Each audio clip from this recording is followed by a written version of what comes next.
Excellent. Yeah. Good morning. Good morning. Welcome to Building Brilliance Book Club. I'm your host, Brian Wilson. Yep. Javada Hill. And we are here today discussing the newest book for Book Club, which is Who Moved My Cheese? Who Moved My Cheese by Spencer Johnson is a popular motivational book that provides valuable lessons on adapting to change, which is particularly relevant for real estate agents who are operating in a consistently shifting market environment. So we're going to go through a couple of points because right now in real estate, as you know, we are in change. Always. Right, but this is a different type of change. So being in this different type of change right now, I thought this would be a very good book to go over and review. So before we get into the questions, talk to me about how you felt about the book overall. I was happy that we had a 100-page book, 96 page to be exact. Yeah. And I was like, oh, I can run through this real quick. You know, you see it publicized and stuff, and it's like, oh, just another thing added to the list. But it was worthwhile. Basically, don't be upset when you think that what's yours has been shifted and deviated, and that there is light at the end of the tunnel. So don't be afraid to shift and have a mindset that there's bigger and better things out there for you, waiting for you to discover them. And I liked the visionary. Him is one of the mouse characters in the book. He had to visualize that there was better cheese in a different station for him, and he saw himself and he felt himself receiving it and being happy to, you know, enjoy and bask in the new cheese. It reminded me of Cybernetics, so just like, and all of that stuff, just like visualizing whatever you want and being okay with leaving Station C, and then the people that are there will the mouse character was Hall. Yeah, he was just like, no, it's not gonna be there. You know, they started to get a little thin because, you know, they kept staying in the same place.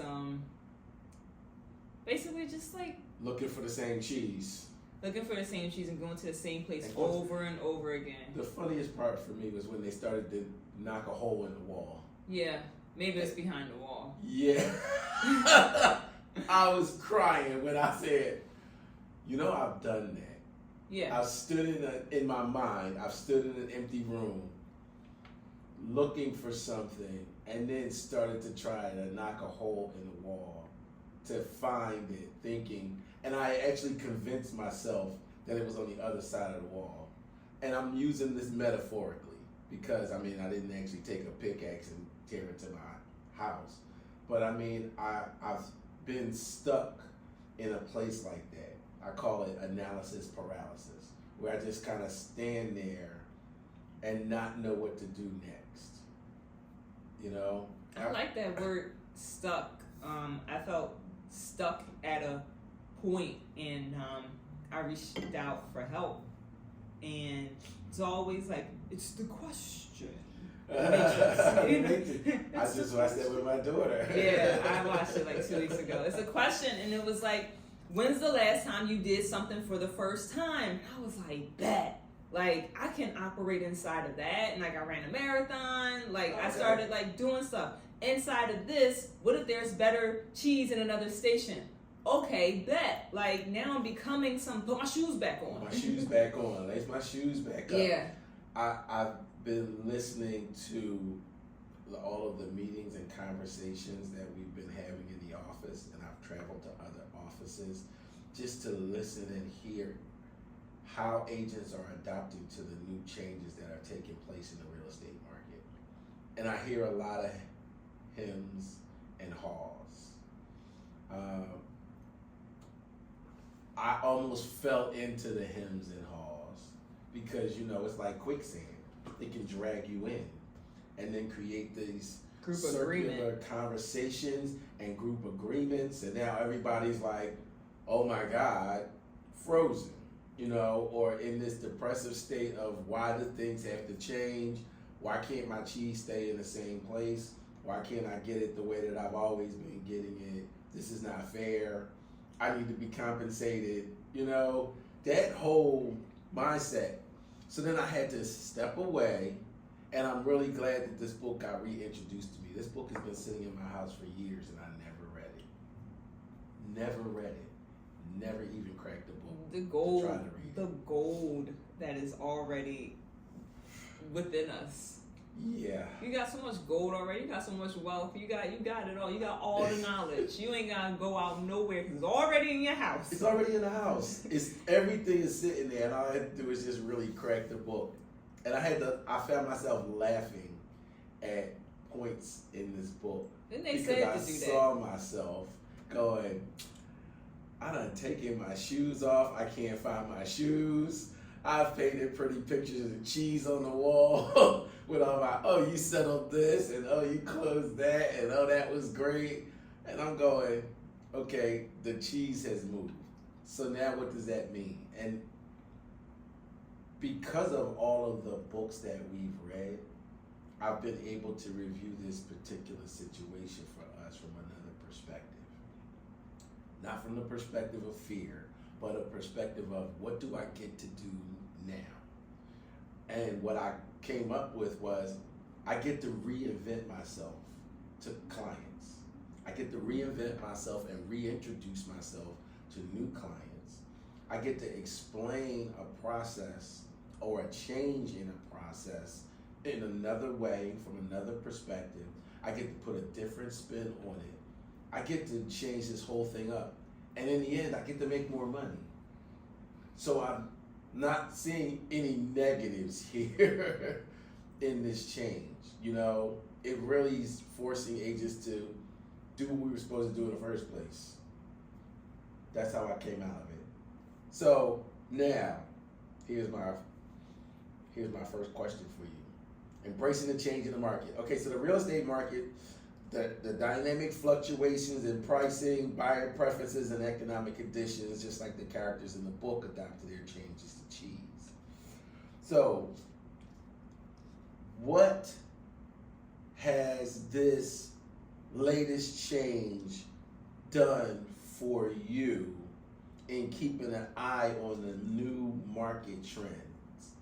Like, I'm looking for other changes as a result of this NAR settlement now. Because I don't think it's the end, I think it's the beginning. It's like the tipping point, It's like the end of Matrix. Yes. Matrix first when he's on the phone and he's Right. like, this is not the end, this is just the beginning. This and is he just the flies beginning, off. and he flies off. Oh, This yeah. is just the beginning of changes. So I think the changes, one of the aspects on the cheese that he wrote on the wall as he traveled is operating in a new beliefs. Old beliefs do not lead to new cheese. So it's a mindset shift. You're setting yourself to be now you're hiring me, which is new, better, different. It's a mindset shift. I'm putting myself in. I went to this politician's birthday party. Oh, really? Diversity committee. Uh-huh. Thank you that we signed up for that stuff because they put Oh. you in different Yeah. rooms and then they come to Harrisburg. I'm like, what the? Who am I? But it was nice, being in those environments and politicians were there and they just really take a lot of photos with people. Yes. They They love that. That is their. That's the only thing they really do. So it was nice, getting out and being around potential judges and stuff, and it's I can do this, So old beliefs of who you knew yourself to be, and you're operating inside of that pattern. You have the same thoughts, and you got to die to the old man and step into a new mindset, Right. and then stay in that mindset day after day, and rebuke all the saboteur thoughts that come to you. So Yes. maintain a new mindset that whatever I'm letting go, something better. I think that the something better is new, better, different. I met a potential client and they were I'm looking in a different area. And I was like, I didn't say this, but I was like, oh, I never really been up there. I think about it, but 30 minutes, and I'm trying to just work, and operating in a new belief that this is where that's my new cheese, right over there. So, I am now sniff.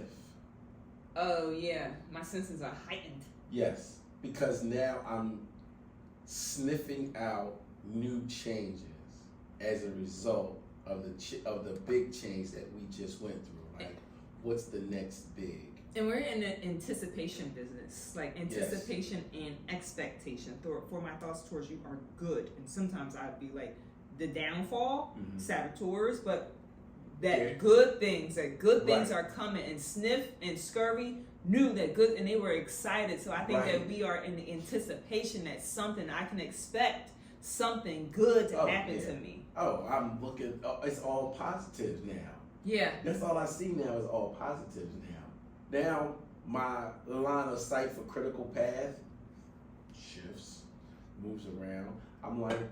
I'm truly sniffing out new opportunities now. And enjoying it. And I mean, the latest change that happened for me was removal of an agent, which now frees me up to do and be and create the different parts of the business that I've always been interested in developing. Yeah. It's interesting bringing a new agent on board. I almost find myself adapting to where they are. So now I'm thinking from their perspective in order to relate to them, to bring them out of that mindset, right? Right. Letting go of the agent and being comfortable with letting go, because it was really like severing a piece off. Hurts. Yeah, it does. It really does. And they don't understand that because, it became like family. Right. But now I said, okay, now what do I get to do? I said, patch up your wounds, lick your wounds, and then pick up. And now I'm like, oh, wow, this is what I get to do now. So now I've come up with all these things that I could do that I couldn't do, or I put on the table or the back burner, because I was trying to help somebody else. And now I say, oh, wow, I came up with all these great ideas over the weekend, and I just wrote everything down. I called the other agent, and now I got him jazzed. Now he's like, yo, we never could do that before. And I'm like, exactly. Right. And now he's thinking along those lines of what do we get to do now that we couldn't do before because we were held back. And I'm like, that's the mindset that we need to think from. This is what I loved about this book, is that it really helped me start sniffing out new cheese, not just in my business, but in my life. My daughter graduated, new cheese. I got a little fearful because I didn't know who I had the opportunity of becoming, but I had a chance to think about it. I had a chance to step back, evaluate the situation, and say, okay, let's sniff out some new cheese. What's the new cheese smell like? What does it look like? Where's it going to take me? Glory! So now I'm like, I crack my daughter up because I do what the cats do now.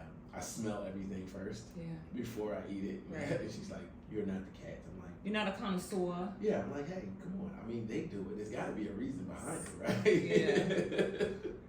It's got to have some mindset behind it. Yeah, I got to figure that out. So one of the core messages of Who Moved the Cheese is overcoming the fear of change. Many agents may resist adopting new technology or altering their sales techniques. Tell me how you've embraced the changes rather than fearing them, and what new technological changes you're looking at implementing as a result of these new changes. So I think not just this year, but like the email blast from Sell Like Crazy, that was a technological change. Like people respond and people unsubscribe. That's cool. You made room for other people. I made room. You made room for some other people. I've been like deleting, like I had like 100,000 like emails from like 2017. Like I've been deleting, like cleansing that, cleansing my contact list of like people I don't talk to, people I don't know, where I'm at, you know, just cleansing. Yeah. What else? Still like my basic marketing handwritten letters. I still do that. For me, that's more for me. I like that. That's for me too. That's yes, for me. I fell apart on that a little bit, Yeah. but I miss it because I really just like how my writing looks. Yeah. Yeah, and then I think we have an impact through like the postal person, through they touch it, through whoever touches this. This is gold. yes, You know, it is. like, and I'm blessing you. And my card is in there, damn. Yeah, my Right. card is everything about me is shifting. And I had one more. Speak like this, from how we were in here to now we're recording, like this whole year, 9 months to speaking, because like that was like a point that I wasn't doing. Okay. And then to see people be like, when we talked about the generational work of overcoming rejection and stuff, and I couldn't buy a house because of redlining. Like now, Right. you know, like now I gotta heal my great great grandfather. Y'all told him he couldn't buy a house. Oh, You know? Wow. So I think projecting that message, and then other like people and realtors being like, well said. I think like, oh, that's cool, because at a point I wasn't recording and I wasn't talking to y'all. You know. So the technology of just the book club and implementing, like you don't just read the stuff. Where are you applying the stuff in your life? In your life, right? Exactly. It's got to take hold somewhere. You know, it's got to take root and take hold. It gotta take hold, and you gotta like sever the old roots. And like, I'm not even like discrediting how hard it is to sever not just a soul tie, but like roots that you built with some people, and you gotta let it go. And it's like it totally has an impact. Like my heart hurts. Mm-hmm. My heart is a little. My heart hurt. My heart I hurts. had to get over that. Yeah, and it's like I had to get it's over a that loss. repetitive, like getting over. It's not just like a quick cut, and then you just cut it and then rebuild something. Right. Like gardening. Right. Work. Well, you know, it was funny that happened to me on Friday. So all of this happened on Friday. Yeah. And then before it happened, I got a call from a client that I helped buy a property in 2004. 2004, I helped this guy buy a property, and he still had my name and cell phone number in his phone. Right. And called me up out the clear blue sky. And then he's moved to California. Mhm. He lives in California now, but he still owns the house. He called me up and said, Brian, I want to sell the house. Mm-hmm. I'm like, oh, cool. Thanks for calling me. You know, because we haven't talked in a while. And I used to keep up with him on Facebook because I was watching his daughter. And I realized, so when I went back to look up my information, I realized he wasn't in my Connect. And I'm like, Roger. that's not right. Something happened here. Right. That he's not in my Connect. Right. So that forced me to go back. So now the next thing happened. And I said, okay, I subtracted something. So now I've got to add something back. So I went back to all of my different email addresses and gathered all of my contacts and created another file to send to have loaded back into my PHH Connect. So I came up with 3 separate contact files that's probably somewhere about 30,000 contacts. Most of them are in Connect now, but I know the help desk will cut out the duplicates, you know what I mean, and then re-merge everybody back in. So now I just added more people to my database and my contact list. So I'm like, cool. You feel organized. I'm feeling a little organized right now. I love the help desk. I love the help desk. Yeah. So the fact that I subtracted a person and then I turned around and added a whole bunch of new people, Yeah. or people that I haven't been in contact with in a while was a plus. I've gotten more purposeful in my connections and communications with people. Like when I went to my friend's cookout on Saturday, and I changed my presentation in my mind. Before I would go in and talk, and now I came in and listened, and then became a part of the conversation. So good. And I didn't come in like, hey, I'm Brian, a realtor. He introduced me as the realtor. So I let that just marinate. but I didn't start talking about real estate. I just kind of listened to where people were, what was going on in the conversations, and then injected myself in the current conversation. Very good. And then before I left, one of the guys that I had just met there said, "Hey, give me your card." Yeah. And I was like, "Okay, cool." And then he said, "Give everybody your card."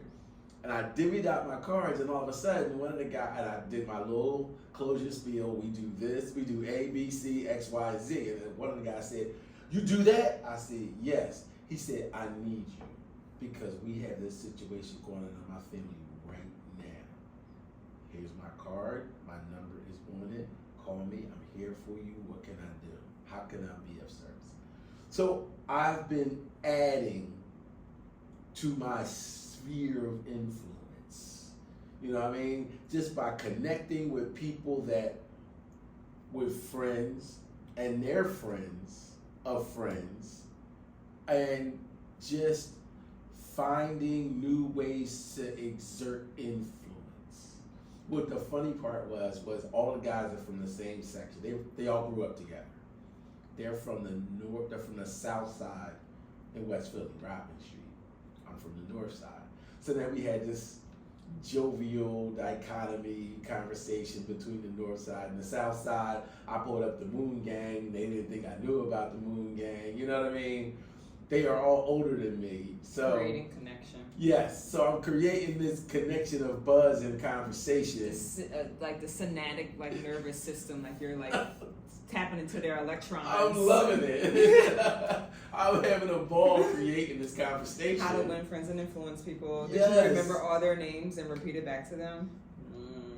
I remember 3 of their names off the top because 2 of them had the same name. So it was like Mark. Easy. It was like easy, right? Yep. And that was the one that I ended up talking to the most at the end.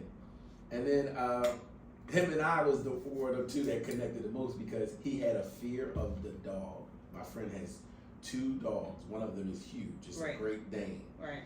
So he's like running from the Great Dane. And I'm just like, "I'm just checking on you, Mark. You all right? I don't want you to get eaten up by a dog or anything." So I'm jovial with him with it. You know what I mean? Right, so that kept a connection for us because we could laugh about it. So I'm loving finding different thumb screw points. You know what I mean? To just kind of create connection. Right. And I'm using it pressingly, gently. You know what I mean? So the book helped me to realize that there's cheese all over the place. And now it's all different types of cheese, not just money.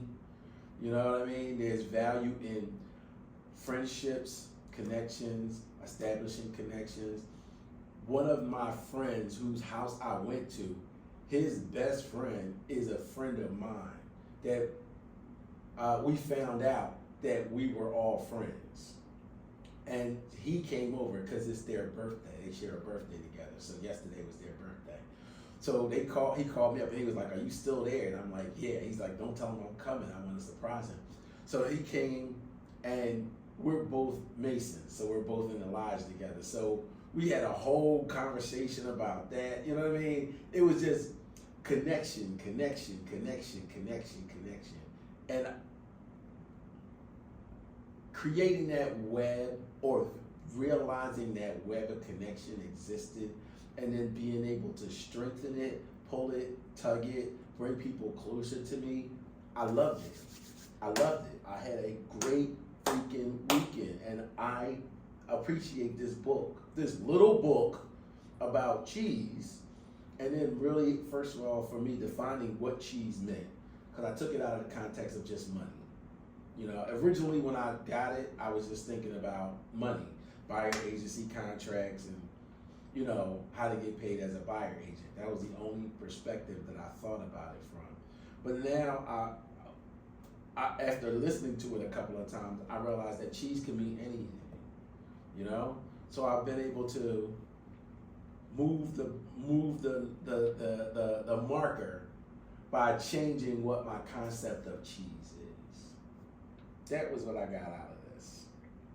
So let me ask you, just as the characters needed to adjust their new environment in the maze, real estate agents must continuously adopt their communication strategies to align with the evolving needs and preferences of their clients.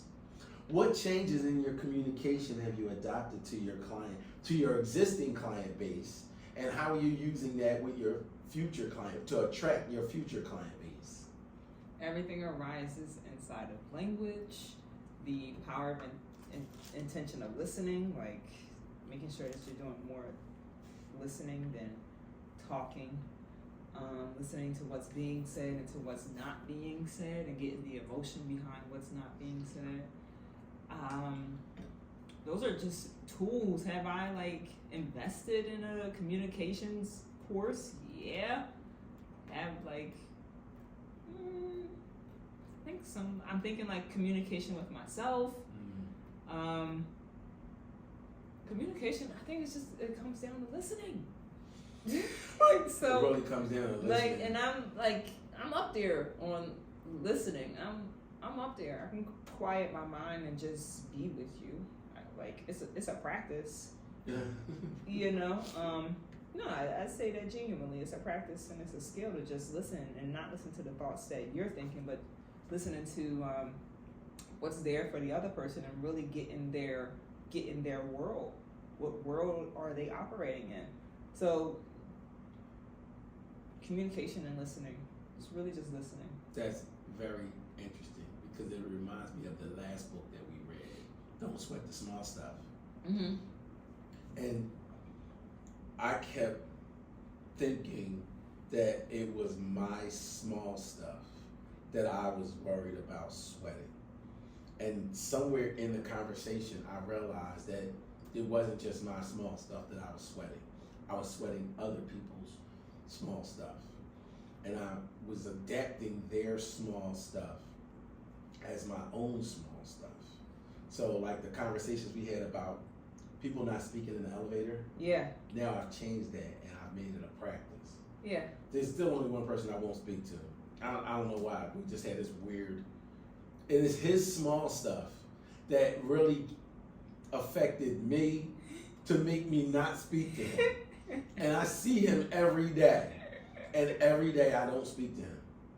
I actively walk by him because now that's become our new norm now of not speaking to each other.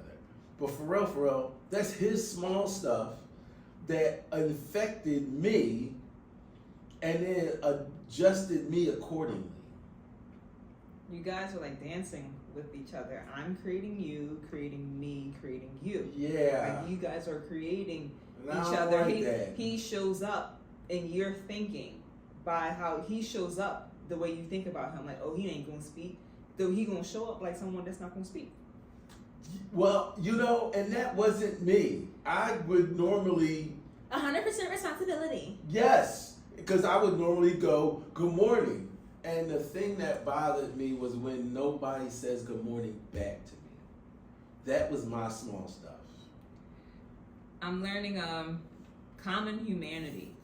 Like, this is a term that I got within the last month and a half, is that people are dealing with the same things. There's 8 billion people on the planet, and I think that I'm the only one that is here on this planet suffering, Yeah. But like it's my perception, which is not necessarily true. Right. Javad, there's 8 billion people on it. You think that you're the only one that's experiencing going through it. Yeah, Right. Right. So then, like, from Who Moved My Cheese, what helped him initially was to laugh about it, to bring joy and ease to it. And I think that initial thing helped him get off of it. Like, Helped him put on his shoes. helped him put on his shoes. Lace them up. Yeah. Okay, that was my question. So, what does now lacing up your shoes look like in our industry? I go between like being a huntress, like I like, going on the MLS and going to public records and hunting. And then I like when you call me because I went on that hunt. But then I'm also like, it's supposed to be just coming to me. You know, I ain't supposed to be like, so I'll like have to go get it. Yeah, so I go, you know, law of attraction. back and forth. Like if I'm like attracting it, then I shouldn't be like door knocking. But like, come on, Javada. Like sometimes you gotta take that action for something else to arise. Like you think you gonna get the deal from door knocking when it's gonna come through your email blast, but you gotta take some type of action inside of that realm. So what does putting on my shoes look like? Sometimes lacing them up, because that's a whole different process. I think like lacing my mind that I'm going to get something. So sometimes it's not physical. I think it starts in the mind, and when you lace up your shoes, you're securing your foot inside of that. You're tightening the strings. You're securing your foot. So what? Like maybe it's not my foot, maybe it's I'm securing the framework of my mind that I'm anticipating because I'm only lacing up my shoes to go somewhere. Right. So I think you first accomplish stuff in your head, and then it trickles down. Your head tells your fingers to lace up your shoes. So I think it's lacing it up is a reflection of like you're securing your mind. Like I'm anticipating getting new and bigger, better cheese. I'm anticipating you lace up your shoes to run a marathon. Like I'm anticipating finishing this marathon, and I'm securing it. Lacing up my shoes for me meant going back and reviewing my buyer presentation and my seller presentation, and like really dissecting it, analyzing it, tightening up my everything. Like my thing is conversion, right? If I meet 10 people, I want to convert 10 people into clients, right? If I convert 9, I'm still good. I'm not upset. So I focus on conversion. So now my lacing up meant how do I reintroduce myself in the state of this changing market where now I can't really have a conversation about specifics and particulars for a client perspective need before we go through this paperwork. So now how do I revamp the conversation, redirect the conversation, and then refocus them on, if you want to have this conversation for real, we have to meet in the office. There's documentation I need to go over with you. There's paperwork I need to introduce you to because the market is changing. And it's best that we sit down and go over this conversation first before you start sharing all your personal information with me. Because, you know, people will start walking up to you, yeah, my credit score is 650 and, you know, I got 20,000 in the bank and I want to buy a house. Whoa, slow down, speaking. You dumping on me like we're already working together and I just met you. So now let's go back to the beginning. So now lacing up my shoes for me meant, how do I redirect that conversation? How do I create some stickiness, new stickiness now, and then bring them in and then reintroduce them to and through the process of real estate? So it's exciting for me because it's like chess. Because now I can just re-strategize, reevaluate my pieces, look at what my arsenal looks like, what I have to work with, and how they move in relation to whomever is on the other side of the board. It doesn't even matter now. Whoever's on the other side of the board, I'm just like, okay, let's look at what you got going on. I'm gonna look at my pieces and see what I got going on. And then we're gonna work from here to create our goals. I'm gonna take your queen. I can play without a queen. I can play without a queen now. You know what I'm saying? But it's gonna be a queen trade in here. If mine's is going down, yours is going down too. But I like that I had an opportunity to really reevaluate what cheese meant to me, you know, and how to put that into perspective.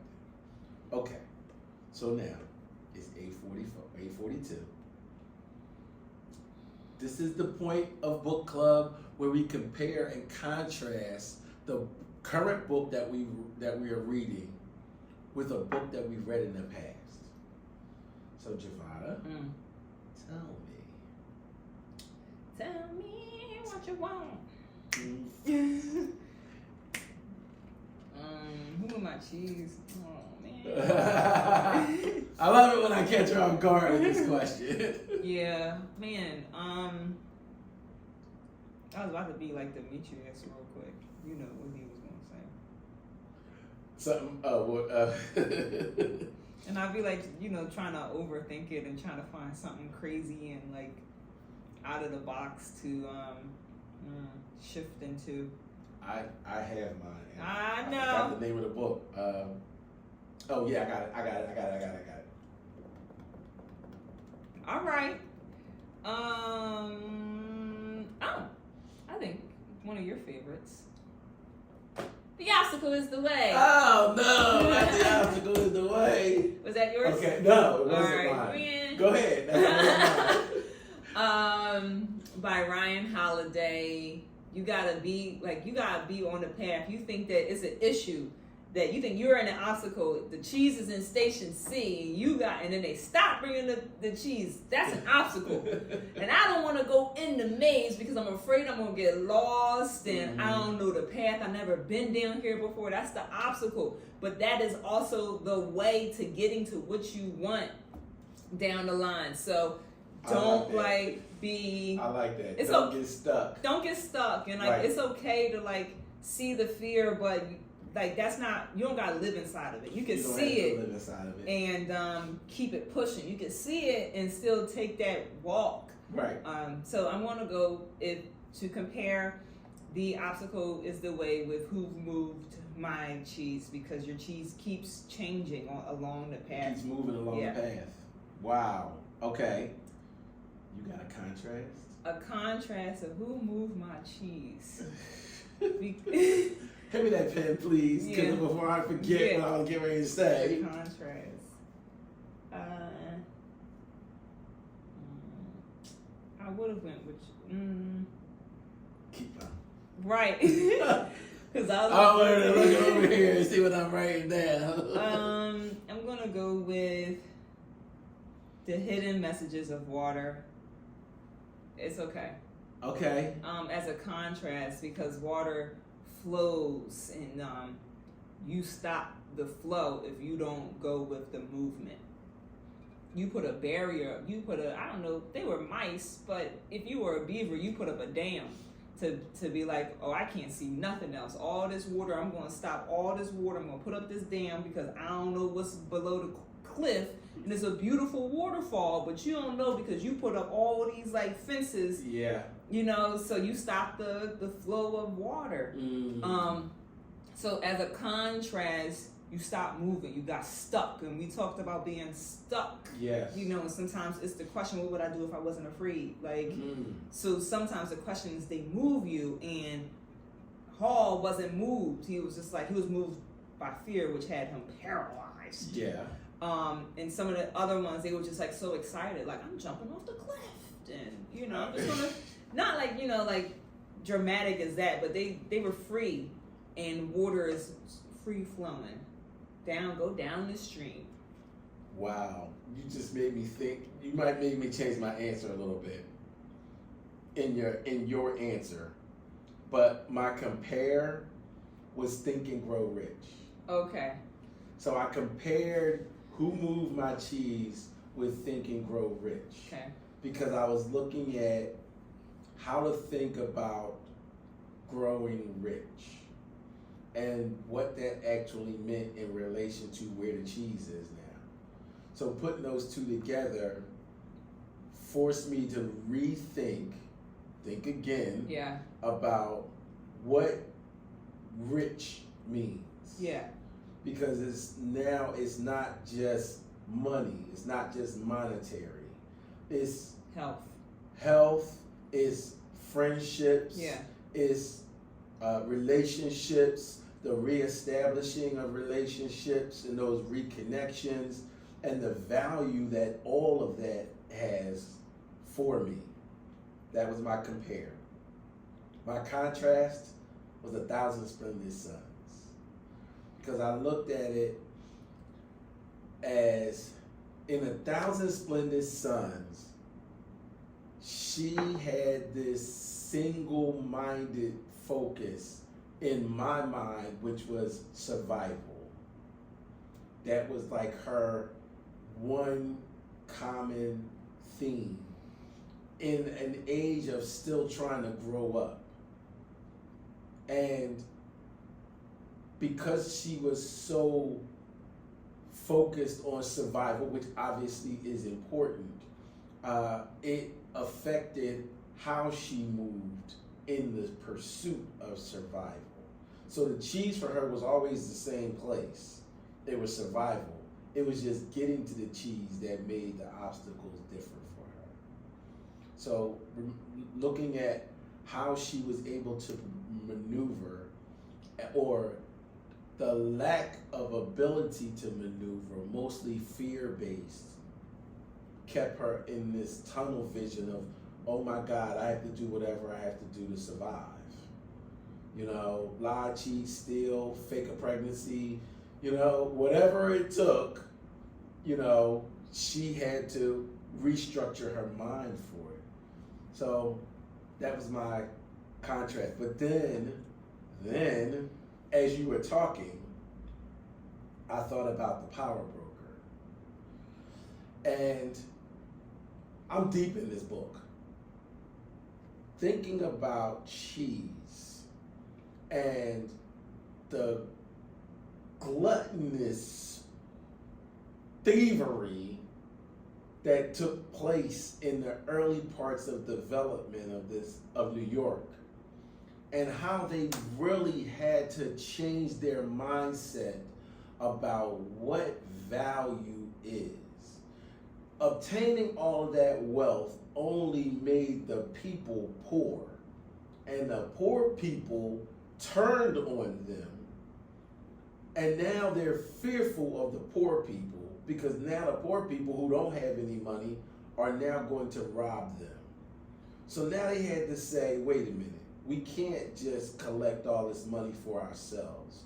We have to spread the money and the resources around the people so that they have jobs and that they can provide for themselves, or they're going to kill us and steal from us. So now the mindset had to go from collecting all this money for myself to let me do for the good of the people. You know, so at some point they had to have a mind shift about their thievery and gluttonous ways. And some of it was internal change, some of it was legislative change, some of it was you going to jail, you know what I mean? And so there became a point where they had to think of where the real value of wealth is, where the cheese is. Because it's not collecting all this money, because now they had to use it to save themselves from the gangs that were formulating from poverty. And they were like, okay, we gotta take care of the people, or the people will kill us. So that was a different perspective and spin on cheese for me. I like it. I thank you guys for joining us for this episode of Building Brilliance Book Club. You can find us on Facebook at Building Brilliance Book Club. You can find previous episodes on YouTube. Join the discussion. Pick up a book. We're also on the book club app under Shire Book Club, where you can find all of the previous books that we have read. Or you can send me an email. I am Brian K. Wilson. We are Building Brilliance Book Club. Thank you for joining us. Have a great day. You too.